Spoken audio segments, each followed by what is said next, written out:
Lui, sa vie a changé. Lui, c'est Touré Alpha. Je vous rappelle donc le thème du jour. Accro à la drogue, j'ai trouvé en Christ ma plus forte dose. Alors, Alpha, Oui, on l'a entendu dans l'élément. Vous n'aviez juste que 8 mois oui. lorsque votre maman a quitté votre papa. Et vous êtes resté donc avec papa. Oui. Malheureusement pour vous, à l'âge de 9 ans, vous perdez votre père. Oui. Que deviendra donc votre vie dès lors? Dès lors, j'étais vraiment attristé. Vraiment, j'étais vraiment abandonné. Puisque j'ai perdu mon père et ma mère étant partis. Donc ma vie était vraiment devenue très triste. Très triste. Voilà. Et là, qui va s'occuper de vous quand vous avez 9 ans? C'est ma grand-mère paternelle qui s'occupait de moi, étant vieille. Oui. Donc elle n'avait pas le temps de veiller Non, sur vous comme il se devait. Elle n'avait pas le temps, franchement. Elle était tellement vieille, elle n'avait pas le temps. Voilà. Et les études alors? Et les études, je les ai arrêtées puisqu'il n'y avait plus les moyens. Le père qui s'occupait des études, il est décédé, donc j'étais livré à moi-même. Je ne pouvais plus aller à l'école pour payer les cahiers, les bics, c'était difficile, même la craie. Donc j'ai arrêté totalement les études. Voilà. Et comment se déroule donc votre vie, votre adolescence? Mon adolescence, vraiment, j'ai beaucoup souffert. Dieu, par son amour, peut-être avait un plan pour moi, mais vraiment, c'était difficile pour moi. Très, très difficile. Que mettez-vous à l'intérieur de... C'était difficile? C'était difficile, ça veut dire que souvent, on n'arrivait pas à manger à la maison. Souvent, on peut manger une fois, attendre le soir pour manger. On peut manger souvent, à midi, on mange. Le matin, ce sont les recouchants mangeaient. Les recouchés, c'est pas mauvais, hein? Oui, oui. Ah. Voilà, mais les midis, c'était un peu difficile. C'était difficile. La nuit, on gagnait un peu à manger. Alors, la question qu'on se pose tout de suite, là, c'est comment l'enfant que vous étiez a connu la drogue? Voilà. Puisque, étant petit et qu'il n'y avait plus de moyens, j'étais là, j'ai arrêté les études, j'étais comme ça là. Lorsque j'ai commencé à avoir 17 ans, il y a une pensée qui me venait à la tête. Mais pourquoi ne pas quitter Issia pour aller sur Abidjan? Pour aller sur Abidjan. Et c'est comme ça. J'ai grouillé, comme on le dit. Je me suis débrouillé et je suis venu à Abidjan. C'est comme ça. Avec le consentement de votre grand-mère? Ma grand-mère, bon, étant vieille, elle ne pouvait pas décider mon choix, ma destinée. Donc elle me regardait seulement faire ce que je voulais faire. Vous étiez en quelque sorte livré à vous-même, quoi? Oui, oui, j'étais livré à moi-même. D'accord. Donc vous venez à Abidjan, chez qui? Je viens chez un cousin. Je viens chez un cousin qui était taximètre. C'est lui qui m'a hébergé. Et dans tout ce moment, j'ai fait ça chez lui. Voilà. C'est comme ça. Lui m'a hébergé. Quand je suis arrivé à Abidjan, il dit d'accord, tu restes ici. Tu vas vivre avec moi.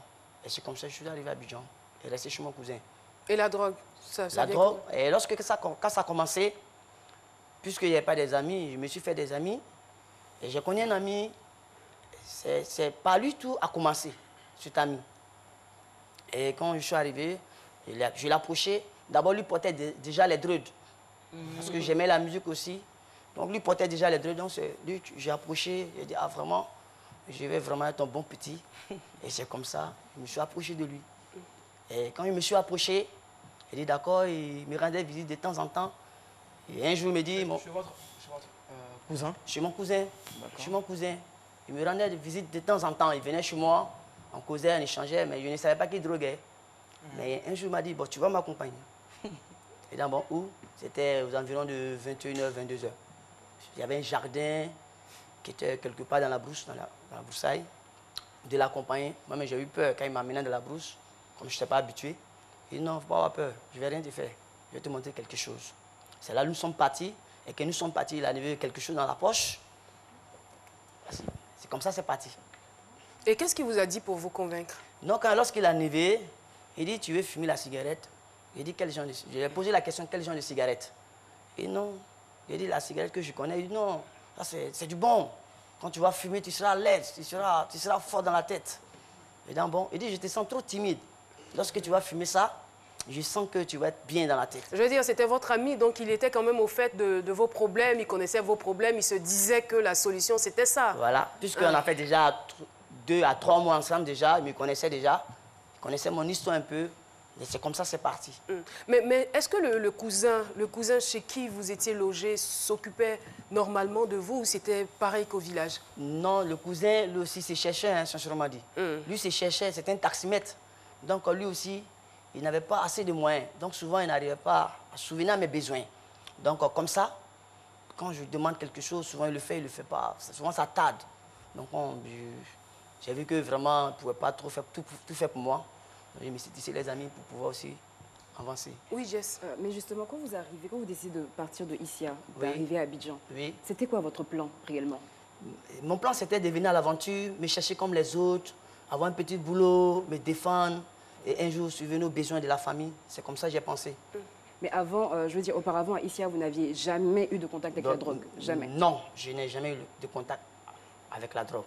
C'est étant à Abidjan ici, tout a commencé. D'accord. Et la première fois que vous consommez la drogue, comment vous vous sentez? Et lorsque nous sommes partis au jardin, quand il a emballé, il m'a donné, je ne voulais pas, mais il a insisté. Il dit, fume, ça va te faire du bien. Et lorsque j'ai fumé, je n'ai pas l'habitude de fumer, ça m'a troublé un peu. J'étais troublé, j'étais inconscient, j'étais devenu bizarre. Je commençais à crier, crier. Il dit, mais calme-toi, qu'est-ce que tu as? Faut te maîtriser, ça va passer. Ça m'a troublé un peu. J'étais mélangé, comme on le dit. Et puis, arrivé à un certain moment, je me suis calmé. Et puis quand je suis arrivé à la maison, je n'ai jamais dormi comme ça, mais j'ai dormi jusqu'à 8 heures. Puisque ça... Voilà. Bon, c'est quelque chose d'anormal, enfin. C'est vrai que c'est quelque chose, vous lui avez demandé, non, c'est pas la cigarette que je connais, mais vous étiez conscient que c'était de la drogue avant de commencer à fumer? Puisqu'il voulait aussi essayer, il voulait faire l'expérience pour voir. Non, mais je pense que c'est surtout montrer que vous étiez aussi un homme. Comment? Parce que je pense que vous vouliez montrer aussi que vous étiez un homme. Parce que si vous dites non, je ne prends pas, ils vont peut-être se moquer de vous, c'est peut-être ça. Voilà, c'est ça. En fait, lui, il était moins, quoi. Il veut le réveiller un peu. Voilà, c'est un truc timide. Voilà. Timide, c'est ça. Je dirais que les téléspectateurs attendent quand même la fin du témoignage parce que nous ne sommes pas en train de faire l'apologie de la drogue, mais c'est votre vécu, c'est votre témoignage. Vous êtes passé par là. Malheureusement, c'est l'histoire de beaucoup de jeunes aujourd'hui, mais on est conscient de tous les désavantages, de tous les inconvénients de la drogue. On va dire sur le mental. La drogue vous bouffe carrément la vie. C'est ça. La drogue peut vous pousser au suicide. C'est ça. Voilà. Heureusement pour vous, vous êtes encore en vie, vous avez eu la chance de sortir de là. Alors, on aimerait savoir, vous avez fait combien de temps, je dirais, dans cette prison, dans cet esclavage-là? Lorsque je suis arrivé à Abidjan ici, j'ai commencé à partir de 17 ans. De 17 ans. Et jusqu'à 2009, je suis resté dans cette prison pendant plusieurs années. Et parce que c'est parti comme ça, dès qu'il vous a fait fumer, vous n'avez pas arrêté, non, vous avez continué, vous êtes devenu addict. Je parcourais les fumoirs, il me montrait tous les fumoirs d'Abidjan. À chaque moment, nous sommes dans les fumoirs, nous sommes dans les ghettos, dans les maisons en baraque, en train de fumer. Et toujours la police nous poursuit. C'était une vie triste. Hein. Triste. Oui, Jess. Moi, ce que je veux vraiment savoir, c'est que vous avez dit, la première fois que vous avez goûté à ça, vous avez été troublé. Donc, qu'est-ce qui vous pousse à recommencer une autre fois? Parce que je pense quelque chose qui vous trouble, qui vous met dans un état que vous n'aimez pas forcément. Pourquoi vous reprenez encore une fois la drogue? Pour la deuxième fois qu'il est venu, il m'a fait fumer. Et cette fois-ci, ça ne m'a pas troublé. Ça m'a tranquillisé. Donc, j'ai commencé à prendre goût. D'accord. De fur et à mesure qu'il venait, il a commencé à me fumer. Et là, quand il vient maintenant, je lui pose la question, tu n'as pas un peu là-bas? C'est ma mère qui lui demandait, tu n'as pas un peu, puisque j'ai commencé à prendre goût à la drogue. En fait, tout début est difficile, au fait. Avec le temps, ça vient... Non, non, pas dans ce cas. Il y a des choses qu'il ne faut jamais débuter, là. Franchement, il y a des choses qu'il ne faut jamais commencer. Moi, je veux savoir, est-ce que sous l'effet de la drogue, il vous est déjà arrivé de faire quelque chose de regrettable, voler, agresser? Puisque souvent, quand même, je n'ai pas d'argent, j'arrivais même à vendre mes habits. Souvent, j'avais un grand frère, il faut confester, hein. Oui. J'arrivais même à prendre de l'argent de mon grand frère qui n'était pas au courant, puisqu'il fallait aller payer la drogue pour fumer. Donc, il avait une caisse dans sa maison. Quand lui sort, j'ouvre la caisse, je prends cet argent, simplement pour aller fumer la drogue. Et lui, il ne se doutait de rien, il ne savait pas que vous étiez sous drogue. Lui, je me cachais. Mais de fur et à mesure, il a su, il a commencé à sentir ça. Quelle a été sa réaction? Et il a dit seulement, il faut arrêter, tu es encore jeune. Alors, je vais dire, là, vous êtes dénaturé, défiguré carrément par la drogue. Vous commencez à voler certainement des choses que vous n'avez pas l'habitude de faire. Vous commencez à vendre vos vêtements, des choses que vous n'aviez pas l'habitude de faire. Alors, à quel moment vous vous dites, je suis fatigué, il faut que je sorte de cette situation? Ok. Bon, parce que c'est vraiment... C'était tellement difficile pour moi. Par tout moment, il fallait que la police m'attrapait, m'amenait, il me partait avec moi, il me mulottait, soit il me mettait dans le coffre de la voiture, il partait avec moi. Et comme le Seigneur avait un plan, arrivé devant, il me libérait, je reviens. À tout moment, j'étais entre la prison, quoi. J'étais entre la prison, et puis j'ai vu que je souffrais. Je souffrais dans la situation dans laquelle j'étais. Donc je souffrais. Donc arrivé un moment, j'avais une belle qui me parlait toujours du Seigneur. Et quand elle me parlait du Seigneur, une belle sœur. Une belle sœur qui me parlait du Seigneur. Je lui dis non, à tout moment, non, fais laisser ça. Qu'est-ce qu'elle vous disait concrètement? Elle dit, toi, tu sais que le Seigneur a un plan pour toi. Il t'aime beaucoup. C'est pour ça, depuis la police te prend à chaque moment, tu reviens, à chaque moment, tu reviens. Tu ne vas pas à la Maca, tu sais que le Seigneur a un plan pour toi. Donc j'ignorais ça. Mais un jour, j'étais là, j'étais fatigué de ma situation. Puisque esclave du diable, je n'arrivais pas à m'en sortir. Je vivais dans un quartier précaire. Ma vie était vraiment triste. Je souffrais dans ma peau. Il fallait toujours se cacher pour entrer dans le fumoir. Tout le temps, il faut me cacher. J'étais fatigué de me cacher. Donc, lorsqu'elle est venue m'annoncer comme ça, j'ai dit d'accord, c'est comme ça. Heureusement qu'elle a insisté. Hein. Oui, elle a insisté. Donc, vous prenez la décision de la suivre? Elle dit d'accord, tu vas me suivre. Hein. J'ai un papa qui est là. Qui a sa cellule là, tu vas aller écouter la parole de Dieu. Donc, je prends la décision comme ça, d'accord, d'aller écouter. Seulement, je me dis, je m'avais écouté comme cela. Et ça fait trop longtemps, elle m'aide à faire de son Dieu, là, je vais aller écouter pour voir ce que ça donne. Et c'est là que je suis allé, je l'ai suivi et je suis parti. Et lorsque je suis arrivé, j'étais assis dans la salle, et j'étais au coin de la salle, puisque j'étais le seul qui portait les druides assis, je me sentais un peu gêné. Vous êtes à l'église, vous vous mettez à l'écart. Parce que les autres ne vous ressemblent pas. C'est ça. Qu'est-ce que vous faites? Non, mais... Enfin, c'est vous qui ne ressemblez pas aux autres. Bien sûr, exactement. Puisque dans le milieu que j'étais, tout le monde a les druides sur la tête. C'était long pour vous? Oui, c'était long? Oui, c'était long, mais je coupais souvent. J'étais long, mais je coupais souvent. Ah ouais. Ça vous allait à ravir quand même. Voilà. On était mignons les uns. J'entends, ouais, il était un peu mignon. D'accord. Alors là, vous êtes assis à l'église. Qu'est-ce qui se passe? Je suis là comme ça. Et lorsque je suis là, je me sentais un peu gêné. Mais j'ai écouté le message. Mais lorsque je quitte après la messe, je rentre à la maison, je me sentais bizarre. Je me sentais une autre personne. Donc lorsque je suis rentré à la maison, j'étais assis, il a dit, mais qu'est-ce que je suis allé faire là-bas? Et il y a une voix aussi qui me dit, mais tu sais que tu dois me servir. Il y avait deux voix différentes qui me parlaient. Celle du Saint-Esprit et du diable. Que tu vas les retourner encore là-bas. Celui-là, c'est des menteurs. N'y va pas là-bas. Va là où tu es bien. Tu n'es pas à l'aise là-bas. Et le diable disait quoi? J'attendais une voix. Non, n'y va plus à l'église, tu es quitté là. C'est le diable qui disait ça. Mais c'est la voix du diable plutôt. Mais je ne connais pas ma délivrance. Je veux savoir à ce moment précis. Allez-y, allez-y. Parce que je me rappelle que dans les coulisses, il m'a laissé entendre que quand il écoutait les cantiques, quand il entendait les gens chanter, il était très content. Ça lui faisait du bien. Oui, ça lui faisait du bien. Ça. Alors, c'était pour attirer l'attention de nos téléspectateurs sur ces signes qui ne trompent pas. La première fois qu'il a goûté à la drogue, il s'est senti très mal. Très mal. Ce n'était pas un bon signe. Ça veut dire que c'était un mauvais chemin qu'il était en train de prendre. Mais quand il a goûté à la drogue, ce qu'il appelle drogue en griffe du Christ, il était très à l'aise. Il se sentait heureux. La parole de Dieu. Merci beaucoup, le doyen. Alors, aussi, dans les coulisses, on a eu le témoignage de son pasteur, l'évangéliste Bridji, qui dit, lorsqu'il est tombé sur l'image de Touré, il a tiqué. Il a eu un peu peur. Et puis il a dit intérieurement, Seigneur, fasse qu'il enlève ses druides. Oui. Enfin, je ne sais pas pourquoi. L'évangéliste est avec nous. Bonjour. On l'applaudit très fort. D'accord. Allez-y, on continue le témoignage. Donc, il y a deux voix qui vous parlent. Oui. Mais là, moi, je me demande, comment vous arrivez à faire la différence entre le Saint-Esprit? Parce que normalement... Je pense, pour ceux qui consomment la drogue, il y a forcément beaucoup de voix qui vous parlent. Oui, à ce moment, est-ce que vous ne vous dites pas que vous êtes paranoïaque? Est-ce que c'est pas la drogue qui est trop forte? Je sais pas. Oui. Simplement... C'est les deux parlent français. On ne sait pas qui est... C'est ça. Comment vous arrivez à avoir le discernement? Bon, tu sais, quand tu as quelque chose de Dieu en toi, simplement, chacun de nous a un truc de Dieu qui est en lui. Donc, certainement... On a tous ces enfants. Voilà. J'étais fatigué de ma situation.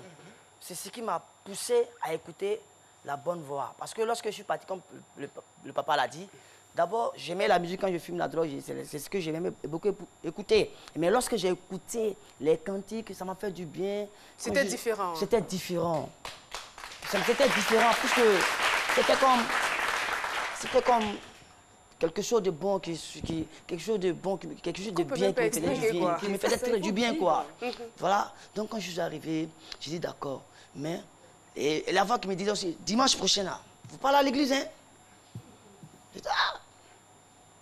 Et elle me voit dit, il faut partir. Donc, j'ai pris la décision de repartir dimanche. Bravo. Bravo. Et c'est comme ça, quand je suis reparti, j'ai commencé à prendre goût à la présence du Seigneur. Mais attendez, vous êtes reparti avec vos dreadlocks là encore? Non, puisque quand j'étais couché, il y a une voix aussi, les deux voix, il y a une qui me disait coupe ta. C'est toujours comme ça, hein? Il y a une voix qui dit de couper. C'est toujours comme ça. Le bien et le mal. Le bien et le mal. Coupe tes cheveux. Non, il ne faut pas les couper. Pourquoi tu vas les couper? Donc, lorsque je me suis levé comme ça, j'ai pris la décision. Personne ne m'a dit. J'ai pris une lame, j'ai appelé un ami et je me suis rasé immédiatement. Dans votre entourage, vos amis, vos amis, vos fréquentations dans le temps qui avaient des drogues avec qui vous alliez fumer et tout, qu'est-ce qu'ils commencent à dire sur vous? Ils étaient vraiment déçus de moi. Et lorsqu'ils m'ont dit, mais qu'est-ce que tu as fait là? Tu es un traître. C'est comme ça qu'on m'a fait. Mais qu'est-ce que tu as fait là? Ah, mon man, Rasta, qu'est-ce que tu peux faire là? Tu en as tes cheveux, ben, c'est comme... Tu veux reprendre bien, c'est parce que ça te gêne. J'ai dit non, c'est pour un temps. C'est pour un temps. J'ai fait, peut-être si je dois reprendre, je vais reprendre. Mais je ne l'ai pas dit. Il m'a dit la vérité. J'ai dit d'accord, je vais voir, mais j'ai fait ça, c'est pour un temps. Donc, quand le temps passait, je ne faisais plus de druides. Et est-ce que lorsque vous alliez à l'église, je veux dire, vous continuez de consommer la drogue? Je consommais toujours parce qu'on ne peut pas être délivré un coup. Non, il y a des délivrances qui se font comme ça, de façon très brutale. Il y en a d'autres qui sont progressives quand même. La délivrance, ce n'est pas un coup, ça s'opère. Ça dépend des cas. Dans votre cas? Dans votre cas, c'était progressif. Puisque ce n'est pas facile de laisser la drogue. C'est cela. Parce que lorsque tu fais 2 jours sans fumer la drogue... Surtout 12 ans dedans. Bien sûr, lorsque tu fais 2 jours sans fumer la drogue, une seule journée... Mais à quel moment vous arrêtez totalement? Et j'arrête. Est-ce que vous avez arrêté totalement même? Non, non. Non, mais c'est parce qu'il dit c'est pas tout d'un coup. Oui, allez-y. J'ai arrêté totalement. Et lorsque... Parce que j'allais... Quand malgré que j'ai coupé les druides, je partais toujours à l'église. Mais lorsque je devais aller aux eaux de baptême, j'ai été franc avec mon pasteur. Il dit, papa, je viens souvent ici à l'église, hein, puisqu'il fait 2 mois que je suis là. Je continue de fumer la drogue. Hein. J'ai confessé à mon papa que je continue de fumer la drogue. Mais je vais arrêter. Comme j'ai fait la et qu'est-ce qu'il vous a dit? Il dit, mon fils, comme tu as confessé cela, le Seigneur va t'aider, le Saint-Esprit va t'aider à arrêter la consommation. Donc j'avais un grand colis de drogue dans ma maison que j'avais caché. J'ai pris la décision d'aller prendre cela et le jeter quand je partais aux eaux de baptême. Dans la brousse. La broussaille.